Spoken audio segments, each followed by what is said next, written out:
Γεια σας μάγκες, τι κάνετε? Λοιπόν, άλλο ένα βίντεο μαγειρικής, αλλά short μάλλον θα το κάνω. Λοιπόν, αρχικά θέλουμε Haribo, Coca-Cola, Fanta, τι θέλετε εσείς, Sprite, ό,τι θέλετε. Και λοιπόν ξεκινάμε, βάζουμε σε ένα ποτήρι Coca-Cola και βάζουμε Haribo για κάπως ώρα.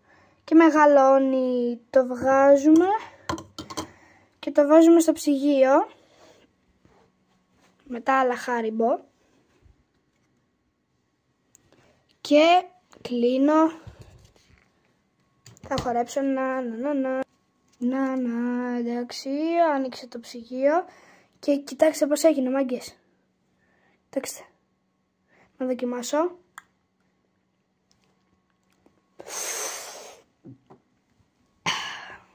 Παιδιά, είναι σαν χυμός, να ξέρετε. Λοιπόν, αυτό ήταν το βίντεο. Ήθελα να σας δείξω κάτι γρήγορο και τα λέμε.